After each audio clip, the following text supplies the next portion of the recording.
Welcome back to 3G Adventures. Coming back today. This one's not anywhere special. It's just our new property we've acquired. We didn't get rid of our old property. We just bought new. This one's literally about 200 foot up the hill from our property, just a little further into the woods. But anyway, I wanted to make a video about it because there's a long backstory to this property, and not only is there a long backstory, but it takes twists with a cult. So, by the way, you see I'm holding a homemade REM pod here that over the last year we've been working on and honing in on it. But anyway, we're going to show this off when it gets dark. Let you guys see, just to kind of show you. Then we back away. Then you get near it.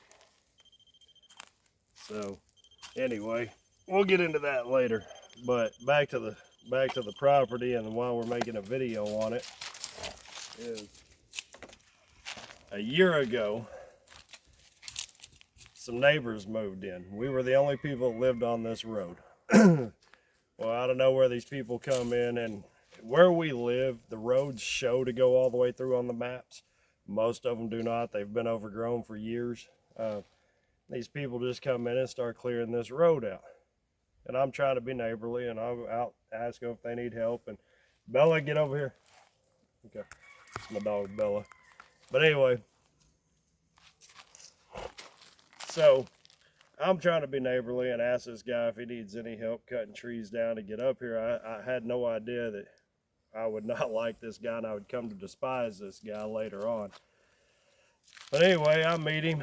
They get up here, and you know, within 20 minutes of talking to him, he's saying things like, we're going to go places together, we're going to do great things together. And I'm thinking, well, he's just one of those upbeat guys that's, you know, but I'm not quite following where he's going yet. Well, a few times after coming up here, as they're trying to get established onto their property, we start realizing the way this guy talks, he almost sounds like a preacher. And when I say almost, I really don't mean to insult any preachers out there, because this guy starts talking religion, but we could literally be talking about clearing this property, and he would use thou and thus and cometh, and it's, but the more he talked, the more my wife and I, knowing the Bible, we were like, you know, he wasn't even close. And he would start citing Bible phrases and say, you know, we would look them up because we were like, that doesn't quite sound right, but whatever. We'd look them up and they'd be completely wrong from what or different than what he said. So I know he was wrong. So we weren't quite ready to just cut ties. We just kept our distance. And the more time went by, a few months into this, he was trying to, on this half acre here, he was wanting to put in like 10 or 12 different houses, community houses though, not just for 10 or 12 different independent people, but like multiple family. He wanted a church and a school in the middle. And so we went home that night after talking to him, and we were kind of joking like, that guy sounds like he's a cult member. I mean, that just, there was more to it, but we kind of started joking, this dude's got to be trying to start a cult. Well, then it wasn't a few weeks later, a bunch of new people started showing up. I mean, there were truckloads of people just coming back with the back end of their truck completely full of what looked like trash. And they would stop and they'd say, hey, we're looking for this guy. I'm not going to say his name, but anyway, they would say, hey, we're looking for so-and-so. And we're like, he lives further up the hill, keep going. And it was really making us mad because they were bringing some crackhead looking people in. Maybe I shouldn't say that, but that's what they were bringing in. And we're getting kind of to the nitty gritty of it. Is one night I was down there in my yard having a fire, drinking some beer. And one of these people that lived up here on this hill with them was down there actually filling in where the rain had washed out part of the road. And I thought to myself, I could be neighborly and go help. But again, you have to know these people. They intentionally wouldn't leave. It could not rain for a month and a half, and you wouldn't see them come and go. The minute it poured down rain, they thought they needed to go up and down this dirt road, which is a red clay road, and they just wanted to go up and down it 10 different times a day. tearing it up. And And I'm tired all of hours of the night. and all hours of the night, but only when it rained. And I got tired of fixing this road, and I kept asking them to come help me. You know, hey, I'm not asking you to put any finances in it. I'll cover the cost, but just give me some labor. Help me with the labor. And they kept telling me, no, I'm not going to, blah, blah, blah. They're going to fix it. One day they'll do it the right way. And I'm thinking, well, more power to you. But when that day comes, don't ask me for the money, because I've been putting the money and the labor into it, and you can't even put the labor. So anyway, here we go. Dude's down there. He's trying to fix the road, and I walk out, and I'm thinking, you know, I am a Christian. I'm not hating these people. I'm just disliking what they're doing, and I'm uncomfortable with the amount of. We live in the middle of nowhere. There's 2 neighbors within a half mile of me, and then everybody else out. So I'm kind of aggravated that this is all happening within 200 foot of my fence. I have a daughter, a wife. I really don't want a bunch of these crackheads running around through the night. Plus, my dogs are always out barking all night long. We're used to, they didn't. So now I'm always up and down. Now I'm starting to feel like a crackhead, because every time the dogs go off, I'm one of them, oh, what's out there? What's out there, you know, because of these people. So anyway, they finally, that guy, I walk out to the road and I ask him, I said, hey, I introduced myself. His name was Christian. He says, you know, pleasure meeting you. And we got talking. I said, do you drink beer? He said, I sure do drink beer. And I said, well, hey, I've got a fire going over here if you want to come drink a beer. And the reason I did that was because I really wanted to kind of get some info. And I thought if I give the guy a couple beers, he might talk. So anyway, guys, the video cut. So we're going to not start over, but kind of pick up where I left off. So anyway, the guy comes down. He's drinking a beer with us at our driveway. And, you know, I'm trying to be as subtle as I can about asking these questions. And my wife, if y'all knew my wife, I wish she would actually start getting in these videos with me. She's not subtle. She just kind of says what it is she wants to say. But all you married guys out there, I think y'all kind of already know this about women. So anyway, and then to make matters worse, about 30-40 minutes after talking, some of those neighbors I was telling you about actually called, and they asked if we were out and wanted to hang out and drink a beer. And we said, of course, we're at home, come on by. We're open door people. We're like, hey, anybody, there's no invite. You just show up. That's just what people do out here where we live. It's just kind of one of those, show up. If you're not ready to hang out and drink a beer, you better get ready real fast, because that's what we're doing tonight, I guess. So anyway, they show up, and they've already known about the cult and kind of made some jokes with us in the past. And let me tell you, I lost my window of subtlety when I had my wife and then them 2 over. This guy was a target for questions, but he didn't hide anything. Whenever my wife point blank said, are you guys a cult? And he said, yes, actually we are. And so we started trying to fish out of him, well, you know, what kind of religion, you know, what's your intent, you know, what's your goal, why are we bringing these kind of people in? And he said, well, because we feel like they need help too. And I said, I agree with that. Nobody disagrees with crackheads. Drug addicts have problems. They need help. I get it. But this is not what the video's about. We're willing to help everybody. But you also don't want a rehab center 200 foot from your house either. You don't. Not when you've got a family sitting right there and your little girl goes out and swings and jumps on the trampoline. You just don't want that right next door to you. So anyway, we're talking. The night goes well. He actually spends probably about 4 hours, 5 hours down there, drinks over half my beer. He gets a pack of cigarettes from me because he couldn't afford one. And, you know, this is my good nature. I'm like, here, I've got a carton of cigarettes in there. You can have a pack. He's like, I'll pay for them. I just can't pay for them right now. I said, look, bud, you don't owe me a dime. I'm not worried about the price of the cigarettes. Just, I enjoy the company. You didn't turn out as bad as I thought you were going to be based on the things you said. So, you know, now, here's where we start going south with these people. They're burning under burn bans. They've got traffic 24/7. They're tearing up the roads. I come home one day and there literally is a 4-foot hole, 8 foot wide, probably 10 foot long.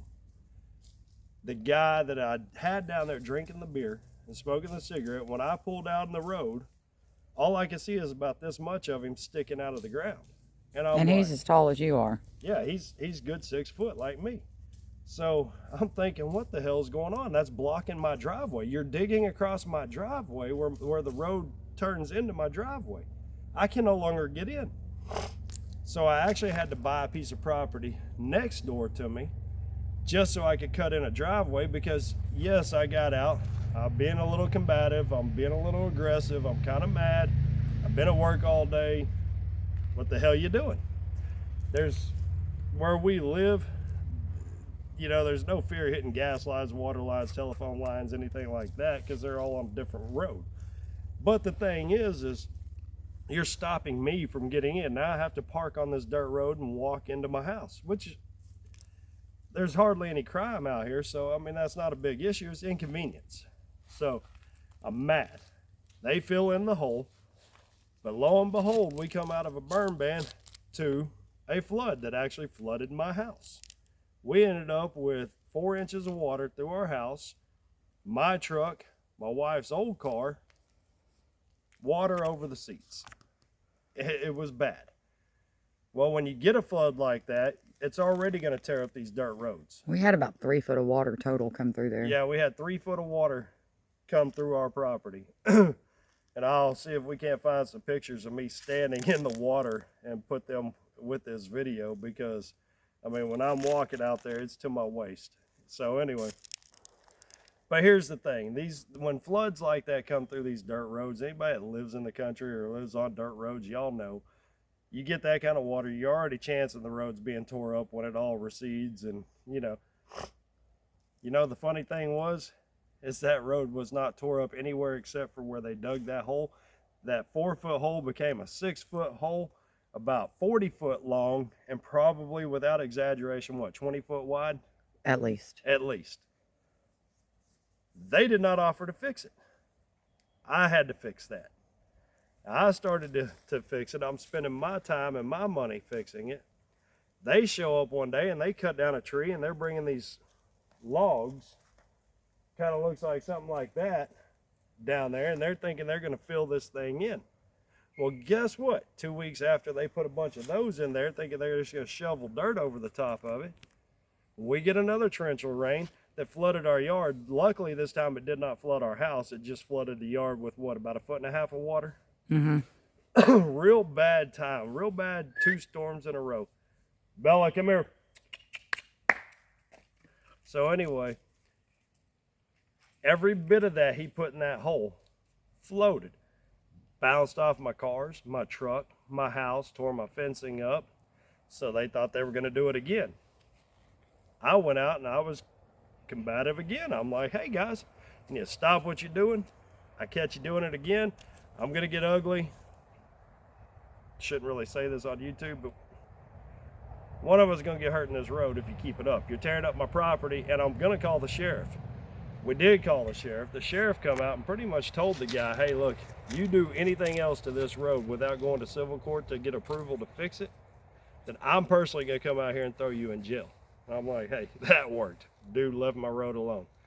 We've recently gotten it fixed, but that's neither here nor there. But that was where it really went downhill, because this dude was building on this property I bought now, and I'll get to how I bought it. He ended up getting evicted off the property and left a bunch of stuff behind, which turned into a whole nother battle. He got evicted from the land company he was buying it from. Well, I happened to see when it came up for sale. We contacted them. We purchased the property. This was a year after. This was good 7 months after he had been evicted. So, But anyway, we bought the property. Well, yeah, because he was evicted in February and we bought it in September. Yes. So he finds out that we bought it, and he starts calling the law on me every time I'm up here. He's trespassing. We walk up here every day because it's only 200 foot from my place. So we walk up here every day to check on the property, and stuff would be moved. And you're fixing to see, how can you tell, right? But this dude was building some kind of shanty over here, like 2.5 stories tall, And I'm a carpenter. We build houses, fences, decks for a living. That's what we do. And I'm afraid to get on this structure. I'm going to tear it down, but we've been for a couple months now taking containers out of here that people were living in. We've been tearing stuff down. We've been burning stuff off. We've got a bunch of scrap metal haul off people that have been coming out here and just loading up metal, taking it out of here. And Oh yeah, I can include pictures of what this looked like before we started cleaning it. oh, it was terrible. But that's the funny part about it is once I found out the property was still for or came up for sale, and as soon as they gave us the price, we just went ahead and got it. Just right there. Let's do it. Let's just be done with this. It's ours. I had suspicion somebody was still living up here, even though they had all been evicted and 99% of them left.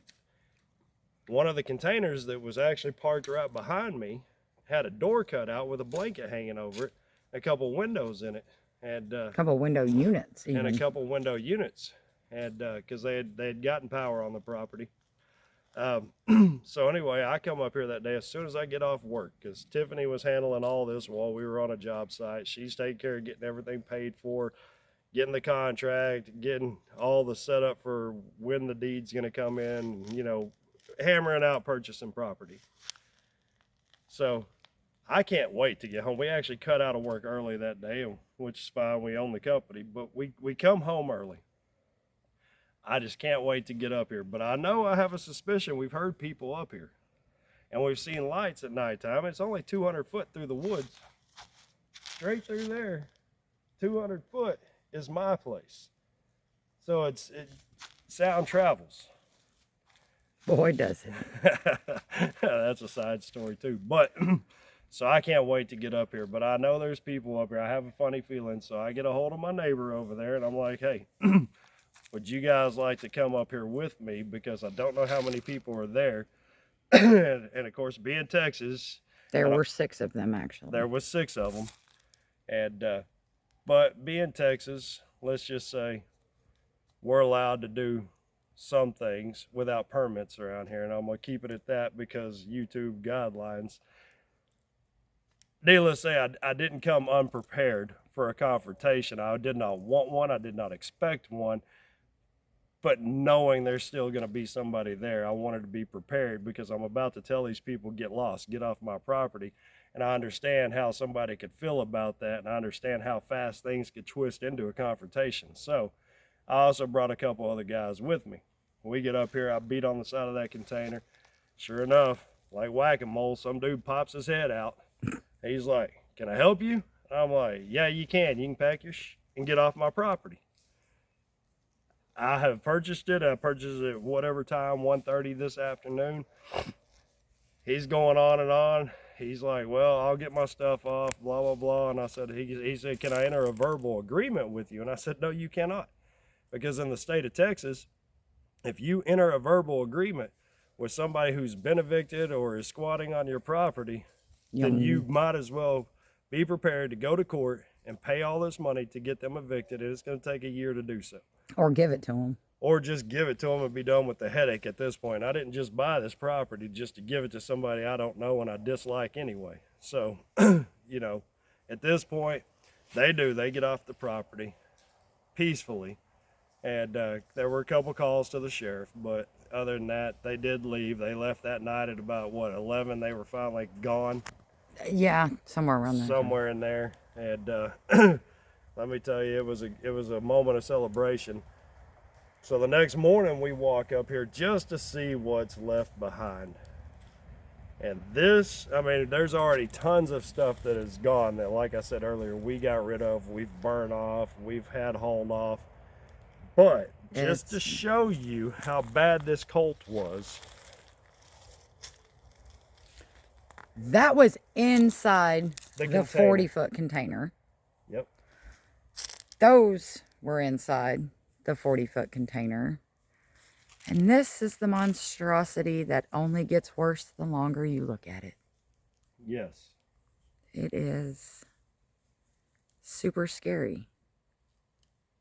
And those PVC tubes that are holding that entire structure up, Or that's what's holding that entire structure up is just PVC. That's sketchy. Yeah. I build for a living, and I promise you, even the worst customer, the lowest paying customer, would never see anything like that ever. No. And behind this lovely canvas wall, right, there, is what they considered a bathroom. Yes. And we are not venturing up there to show you what is in there. Let's just say they didn't believe in trash bags, sanitation, or anything that's not a third world country and it's waist deep. Looking at these people, they didn't believe in hygiene at all. No. We got lucky. They even tried to attempt to go to a bathroom somewhere. I mean, Should we explain the containers? no. So we're in the process of dealing with all this, getting it cleaned up. The goal is to just pretty much let nature take this half acre. I'm gonna fence it while I've got access to my boundary lines. And then one of these days, my daughter is either gonna wanna move off to college or get married or just go solo somewhere in the world. But if she decides to stay, like 99% of kids anymore do, look, she's got a place. Right there. Property's already paid for. It's Not that place, though. Yeah, not that place. my daughter's never made me that mad. So no, so the thing is why we decided to make the video is, yes, it was the cult. They finally have left. But there are some, we've set up here many a nights. How long have we owned this property? 2 months? 2 months. Late August, early September. So, okay. We've owned it roughly 2 months. And we're only 200 foot away from our house where we have sat for years at nighttime. Outside, without the lights on, in the middle of the woods. I'll put it to you this way. We're 6 miles from the nearest gas station. And we're 20 miles from the nearest town. Yeah. So, and the town ain't that big. The gas station there is a dollar store diagonal from the intersection, but that's the size of the town where the gas station is. And we're 20 miles from the nearest grocery store, post office, things like that. So that's just how far out we are. I'll put it to you this way. When we pull off of the highway we live off of, to come back in here to where we're at, it's 2.5 miles through the woods. Mm-hmm. And you go from blacktop to a little less blacktop to gravel to dirt. And that's all the way down to our place. So we're pretty far out. If you forget something on your way home, you either cook without it or you just decide, hey, I'll get it tomorrow. Or you find something else to eat or whatever it is. You may do, because it's just too far to go back. It's just way too far. Well, and when we first moved here, we forgot the gas can a couple times because we were living off of the generator for just a little bit. And we went without the generator because we were not going to turn around and drive back to town to get gas. Exactly. It's just too far. We learned not to forget the gas cans. No, hey, I learned a whole lot about solar. Let me tell you, when we got out here, I learned a whole lot about solar power. But that's a whole nother video. But yeah, we have power and everything, so. Yeah. But at the end of the day, where I'm going with that is we've had a couple spooky encounters down there on our property. We've had footprints we've seen. Tiffany could probably put some of those in, like in this moment, kind of overlay one of her footprints into the... But we have had spooky encounters.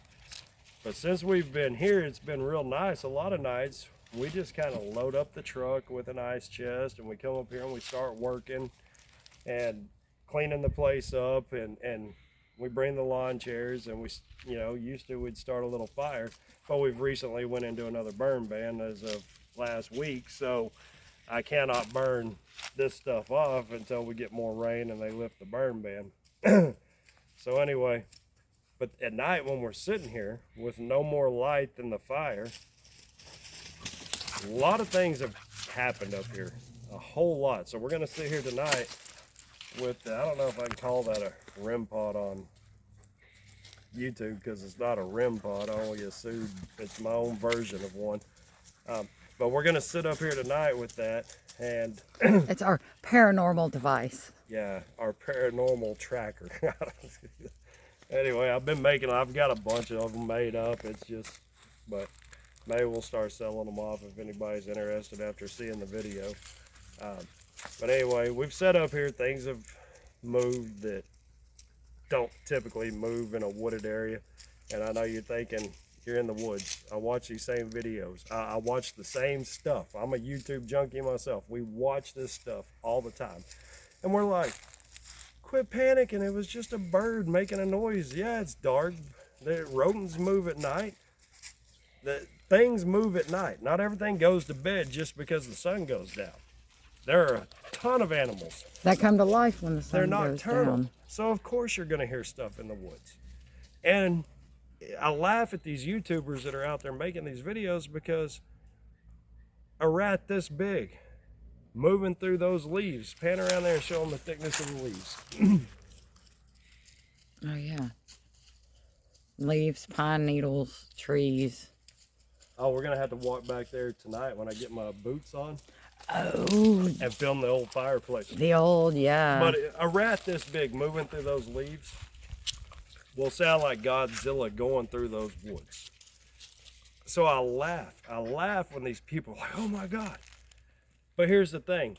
They're going out and visiting the woods. They're going out from some neighborhood in suburbia or downtown or wherever they're coming from. I don't know their story. I can't say negative things. I'm not trying to be negative. I'm just saying when you don't live in the woods like we do, things can get blown out of proportion. You hear things every night and you're like, yeah, whatever, possum, raccoon. We have mountain lions here. We've got bobcats here.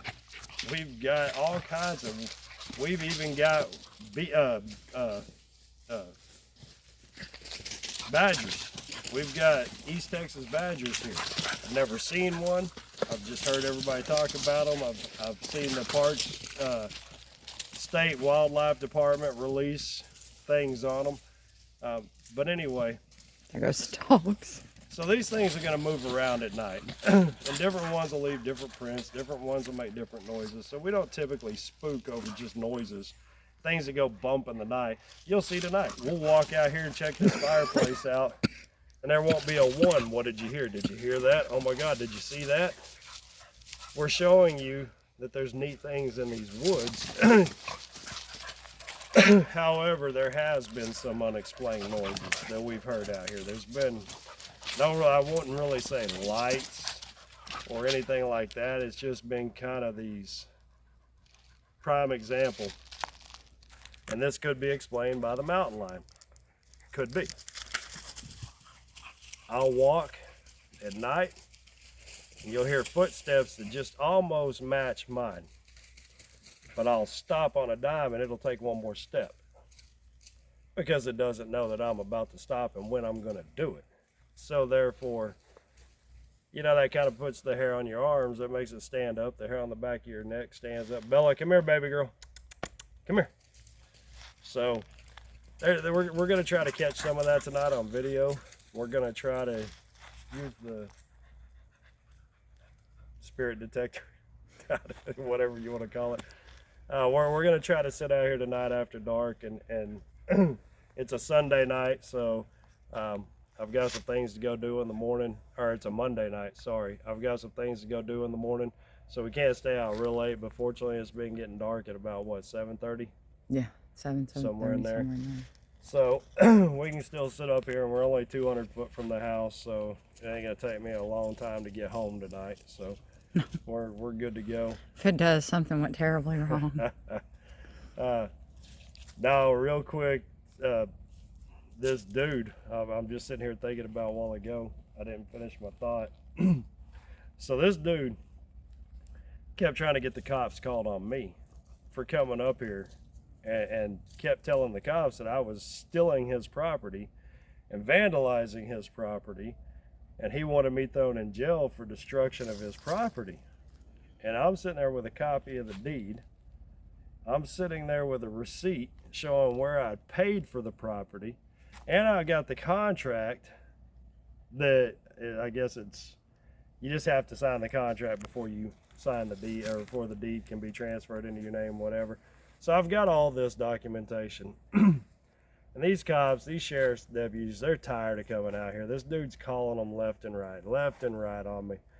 And they're always checking it out. Finally, after it got filed at the courthouse, I told the sheriff's deputies, I'm like, look, just check it out. All you gotta do is make a phone call. You're gonna see it's filed in my name. And sure enough, they did. And that was justice, because this dude was standing out at the edge of my property, and he's sweating. He's like a 60-year-old man. He looks like he's been on drugs a long time. He's sitting there sweating because they pulled out a piece of paper, and then pretty much well, it was a criminal trespass. Told him if he ever comes back, he will be going to jail. And he started crying, just broke down. He literally thought that the way this worked is if you get evicted from somewhere, the property on that stays yours, no matter if you, once that day comes where you're supposed to be off the property, at least in Texas, is if you do not take it with you by the time you're supposed to get off the property, and they give you a little leeway, but if you don't take it with you, you forfeit it. It defaulted back to the land company. Everything on this property defaulted to them. They didn't want it. They put it in my contract that when I bought the property, I bought it as is with everything on it. It's my responsibility to keep it, trash it, salvage it, whatever. It was mine. I bought it. I bought the headache. And boy, he could not handle that. He thought I was stealing from him. He told every person within a 10-mile radius of here that guy's stealing my stuff. He's vandalizing my stuff. And everybody out here said, look, and I didn't even know this. It didn't like pop up on our local Facebook page. It was just kind of, nobody talks about that. These woods talk. These woods do talk. But I mean, it's not like the gossip center when you meet each other at the gas station, where we're at, when you go to the gas station, it takes you an hour because you know everybody there. And they're all, how you been? Where you been? I ain't seen you in a while. You been busy? Blah. How's work? This and that, whatever. But you know, he never came up. So it took a while to get through the grapevine back around to me that he'd been telling all these people this. And they all told him unanimously, look, dude, you got evicted. You had so much time to get off that property. You defaulted. It was never your stuff. From that day forward, it was never yours. So, on the side of the container that was here, I took in purple spray paint, and I put his name is a liar and a thief, which is a whole nother thing. He would get out here on our local Facebook page. Everybody out here had him on CCTV because he'd sneak through your yards at night stealing stuff. And everybody'd call the law on him. He'd get his tickets, he'd get his no trespass, he'd go to jail, he'd come back and he'd do it all over again. He's just one of them guys. So anyway, I put he was a liar and a thief. Told him I've got game cams in use. Don't, your private property, stay off. And man, that one upset him the worst. The day he rode his little bike through here and he saw that I'd spray painted the side of this container, it wasn't, 10 minutes? He's texting you from other people's phones because you had him blocked in yours. Mm-hmm. He's texting from other people's phones. He's threatening to do harm to us. He's got the law on their way. So we called the law because he was obviously on the property whenever he was doing all this through his own admittance. So I'm like, okay. I told Tiffany, I said, call the sheriff right now. And they actually had a deputy in the area. So he was, because it's an hour and a half, 2-hour response time out here. Oh, yeah. If you call the sheriff where we're at, if you call the law, good luck. You're going to wait an hour and a half. And we've had to call, we've known people out here has had to call them in an emergency, like not just heard something go bang in the night, like a real live emergency. And it still took them an hour and a half to get here. So anyway, but these guys were here within 20 minutes. So they must have already had somebody in the neighborhood. They come over, And that was the day they gave him the no trespass. And I mean, that just, it was classic. That was the day that he cried to the sheriff, too. He wanted to press charges on us for vandalizing his property. And the sheriff had to tell him it was our property and we could do whatever we wanted to with it. And there was nothing that the law could do about it. Yep. And he literally threw his hands in the air and stomped his feet like a 2-year-old with a tantrum, and did not like that one bit, to the point that the sheriffs offered him a ride home, and when he refused it, they told him, fine, you can take off through the woods, we'll stay here till you're gone. Yeah. So anyway, enough about him. He's bad news. Every time we start talking about him, bad things happen. So, he's gone. He's not a problem now. So we're gonna get all this cleaned up, but in the meantime, ignore the stuff you see behind me as we're making this video, because you know it's not our nature to be like this. We inherited this, we bought it. So Bella, come here. She went down the road towards the house. So we're gonna fix this all up. But anyway, we're gonna make a video tonight. Again, ignore this trash. We're gonna see what we catch. I think it's gonna be fun, because almost every night we've ever set up here after dark, things happen. And tonight is gonna be even better, because we're not gonna have a fire, because we're in a burn ban. So it's just going to be pitch black. Yet tonight, if we pan that way, you will be able to see all of our lights we have at our house. It's almost lit up like a football field down there. Tiffany has wanted me to buy her some LED lights to string across the front of our porch, and our porch is like 20-something foot long.